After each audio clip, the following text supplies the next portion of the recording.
So, you're thinking of taking a vacation to North Korea. First question, why? No, seriously, why in the name of sanity would you want to do that? Listen, we here at the Infographics Show Travel Agency can't officially pass judgment on your decision.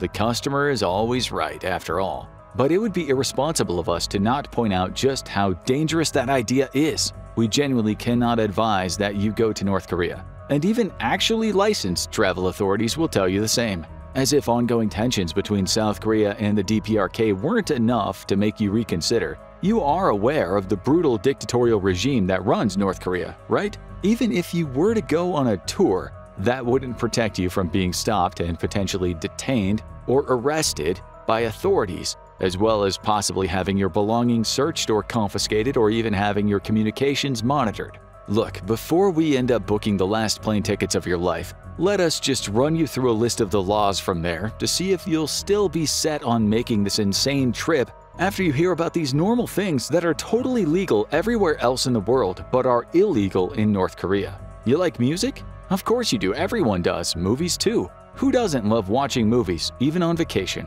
Well, you can wave those things goodbye while you're under the jurisdiction of the DPRK. Listening to any music or viewing movies that come from outside North Korea is considered a criminal offense. The severity of the sentence that it carries can vary depending on where the banned media originates from. Say you feel like watching a Hollywood movie in your hotel room. Maybe you've downloaded it to watch offline on your streaming app of choice, or perhaps you've just got yourself a really good VPN.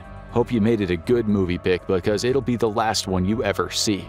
Watching an American movie can actually get you executed in North Korea. If you're more a fan of Bollywood though, then don't worry. Watching Indian movies might mean you get away with just a prison sentence. If you're caught with any DVDs or media out of South Korea, then you could potentially wind up being sent to a labor camp for years. So maybe it's best to leave those physical copies of Parasite and Squid Game at home. And God forbid you decide to watch any, not safe for work movies, as that could also land you with the death penalty. While on your extremely inadvisable trip, you might feel the need to phone home just to let your friends and family know what a swell time you're having on all these guided tours where you aren't allowed to deviate or explore. Well, good luck getting away with that, since making an international call from within North Korea is also a crime. As a matter of fact, it's another one that could get you executed, as a factory chief in the South Pyongan province tragically learned. In 2007, the North Korean man was executed for making international calls. Apparently, he had 13 phones installed in the basement of the factory where he worked,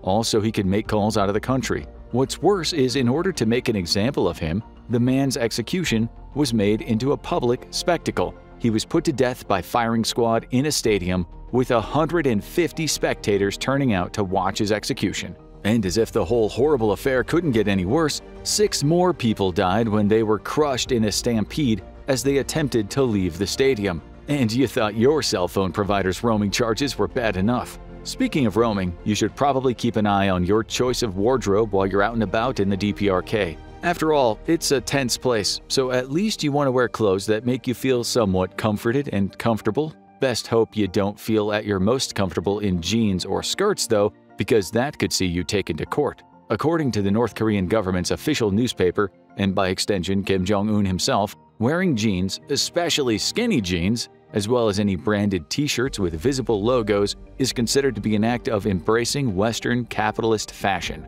Additionally, wearing skirts that show off anything above the knees is also outright banned. This even applies to shorts too, but that ban seems to be enforced more against women than men. As many as 10 women were arrested for wearing above-the-knee trousers during a heat wave in North Korea in 2023. And don't even think of trying to deal with the heat upwards of 80 degrees Fahrenheit by wearing a bikini. That's yet another anti-socialist article of clothing, and one that conveys you partake in a capitalistic lifestyle. The only way to atone is to write out a statement of self-criticism and sign a document stating that you agree to receive more severe consequences if you're caught committing such crimes against fashion again. And you can only be released provided someone can bring you something more appropriate to wear, so you better hope there's an acceptable change of clothes in your suitcase. As if suppression of any self-expression through clothing wasn't enough, North Korea even has restrictions on what haircuts people can have. There's even an official list of state-sanctioned haircut guidelines released by the DPRK's government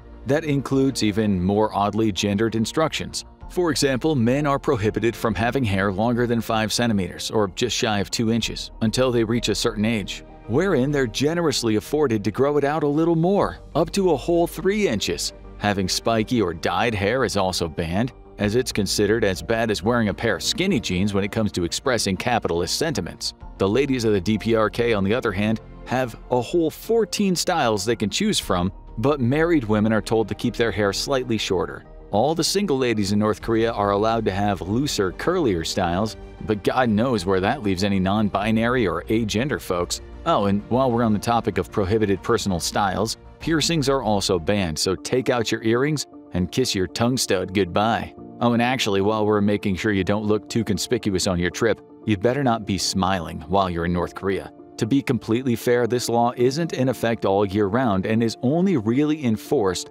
on the anniversary of the death of Kim Jong-un's dearly departed dad, Kim Jong-il, who died in December 2011. A 10-day mourning period is in effect every year, starting on the 17th of December, during which time North Koreans are forbidden from smiling, laughing, or engaging in any kind of leisure activities. That means if you've got a birthday during those 10 days, forget about it. Not anymore, you don't. And if somebody dies during that time, then you aren't allowed to cry out loud or even remove their body until the mourning period is officially over. Anyone found to be breaking these rules is treated as an ideological criminal and is arrested, never to be seen again. So best start practicing your poker face to avoid smiling during the mourning period. Oh, and the same rules also apply during the annual commemoration of Kim Jong-un's grandfather, President Kim Il-sung, who died in July 1994. Remember when we mentioned needing a really good VPN if you wanted to try your luck at watching movies in North Korea? That wasn't just a great joke, but also really subtle foreshadowing, since there is no internet access in North Korea either. If that's not enough of a reason not to go, then we don't know what is. After all, most of our lives are entirely centered around being free to access the internet at any given moment, whether it's for communication, research, or entertainment. But in North Korea, the use of the World Wide Web is largely prohibited. The DPRK's government places huge restrictions on internet access, primarily because they view it as a potential threat to their regime.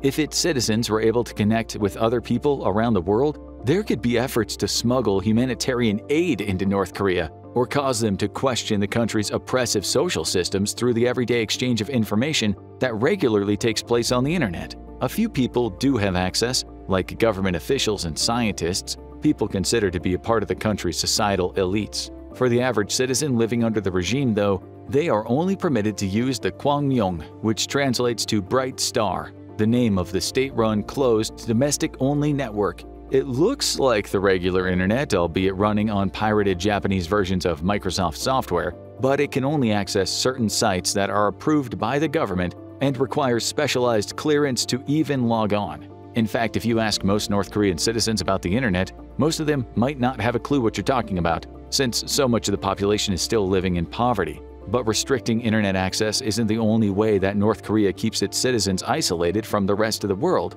and even from each other. Hope you weren't too attached to your smartphone or laptop, because you'd sure have a hard time owning those in North Korea. Yet, even owning a computer requires permission from government authorities, and all personal computer owners have to be registered with the police, like firearms would be in the US, in an ideal world at least. Phones are a little more readily available but are mainly concentrated closer to major cities like Pyongyang. And even then, it's not like phones are allowed to connect to the internet. Visiting tourists have to deposit any phones or computers on their person with security guards and are only allowed to have them back before they leave North Korea. Hell, even owning technology that the rest of the world left behind in the 90s, like the humble fax machine, is outright banned. Okay, so what about cameras? After all, you'd love to have something to commemorate your life-threatening trip rather than this "I went to North Korea and all I got was this dumb shirt, thank God" t-shirt. But taking pictures is also banned, right? Well, yes and no. There's a popular belief that photography is outright banned in North Korea, but in actuality, this is only partially true. It's more like taking photos of certain places, people, and things that are restricted. You can take photos, just not as freely as you can in most other places around the world. Taking any pictures of military installations, checkpoints, or vehicles is straight up not allowed, with the main exception being the demilitarized zone between the north and south. Most parts of the capital city of Pyongyang are fair game for pictures, but that's also by design. The city is intended to depict a different, far more positive image of the DPRK rather than being an honest example of how oppressive the regime is. On top of that, there are also pretty strict guidelines about how photographs have to be taken. For example, any photos of monuments, murals, or artwork especially depicting Kim Il-sung or Kim Jong-il must be taken directly from head-on and without any part being cropped out. Appearing in these pictures yourself is permitted, but only in the respectful, arms at your side stance with no obscene gestures, no pulling faces, no wearing glasses, and no chewing. While you're there, you should also probably get used to walking, as there are some serious strict laws surrounding driving in North Korea, as well as transportation and freedom of movement in general. Citizens of the DPRK are not permitted to travel freely around the country, and thanks to government restrictions, only 1 in 100 people can own a car. Foreigners traveling to North Korea must apply and pass a test for a local driver's license, and even then, might still not be allowed to drive, especially if they happen to be a woman. Oh look, it's yet another sexist law, what a surprise! Stay classy, North Korea. Women aren't permitted to travel within the country unless they have a male escort present and are forbidden from being able to drive at all. And that includes North Korean women who work as traffic officers. Yes, women whose job involves enforcing traffic laws are themselves not allowed to drive. They can ride bikes though, which is almost just as good, right? When it comes to public transport, visitors from outside the DPRK are not permitted to board. And although they are allowed to hail taxis to get to and from their hotels, some North Korean taxi drivers will be reluctant to take tourists as passengers without a local tour guide or interpreter also present. Seriously, you're still not reconsidering this ridiculous North Korean vacation? After everything we talked about? Fine, well, you better not stay up too late while you're there. Not only are you going to find the nightlife in the DPRK pretty lacking, but you'll probably find yourself in the midst of a state-imposed blackout if you're still up in the late hours. North Korea is subject to regular energy shortages, with some of the poorer parts of the country only receiving power once a year. For the rest of the country, including the capital, rolling blackouts are fairly common, especially late at night. Under the rule of Kim Jong-un, Pyongyang has more often received more electricity, often still staying lit while the rest of the country is in darkness. Much like many of the other technological regulations, using electricity in any major capacity requires permission from the government. North Korea's dual electricity grid means that typically more power is often diverted toward priorities like factories and military facilities, while leaving very little, if any, available for civilian households. And God forbid you try and reheat any leftovers in a microwave, you capitalistic monster, since microwaves, yeah, you guessed it, are also illegal to own and operate in the DPRK. Oh, and we're not done. We're going to convince you to not take this trip in any way we can. Here's another example. You know how in much of the world people are free to practice any belief system that they want and to be part of any religion they feel a connection to? Well, guess what? Not in North Korea, muchacho. Freedom of religion is virtually a myth to the people living in the DPRK. Despite claiming on paper that its citizens are free to practice any religion they like, officially North Korea considers itself to be an atheist state. Any practices or texts associated with any religion, especially those widely practiced within Western countries, are forbidden. In 2014, an American visitor by the name of Jeffrey Fowle was actually arrested by North Korean authorities because he left his copy of the Bible in a restaurant bathroom. If you ask us, Jeffrey got off lightly compared to almost 70,000 Christians who Kim Jong-un's regime has imprisoned in labor camps or even outright executed for handing out Bibles. Others arrested for religious crimes have faced detention, torture, and death. Okay, we'll hear you out. What's your plan once you get to North Korea? Getting a job and living a cushy life in the capital? You're not just wrong, you're stupid, and here's why. You can't choose what job you do in North Korea. For one, after finishing their high school education, all citizens are required to serve time in the military. Ready for another one of those laws? Men have to stay for a minimum of 10 years, whereas women only have to stay until they reach the age of 23. After completing military service, they are then assigned a job by the government based on the country's current needs. Oh, and those aren't temporary internships, nor are they jobs that allow flexibility of making a career change down the line. These are for life. An assigned profession isn't up for negotiation either. You get what you're given and you can either like it or, well, lump it, if lumping it meant being sent to a forced labor camp. Most assigned jobs consist of farming or agriculture, with other possible professions including sweeping streets, working in factories, the aforementioned traffic officers, or teaching. And if you were expecting those to be 30-hour-a-week positions, guess again, bucko. How does a 48-hour workweek sound? Nightmarish? Yeah, sure does. If you're lucky, you'll be allowed to take Sundays off, unless, of course, the government decides it really needs everyone to keep on working. Once in 2016, North Korea had their entire workforce working for 70 days straight, without a break, under a direct order from their government in order to boost their economy. Still, after clocking off from your 48-hour-a-week government-mandated job, you can have at least the reprieve of cracking open a nice cold brew with the boys, or heck, even nursing a nice whiskey at the end of a hard day. North Korea has at least 10 major breweries, with a number of microbreweries for beer. But if you're looking for something harder, then spirits are pretty popular over there. The national drink of choice is soju, a clear spirit made from rice and wheat or barley, often drank neat after a meal. Hey, maybe have this one on us. After all, you're probably gonna need to enjoy what little luxuries you can on this insane vacation you're set on taking. It's not like you'll be able to take another one anytime soon. That's right, did you think we were done?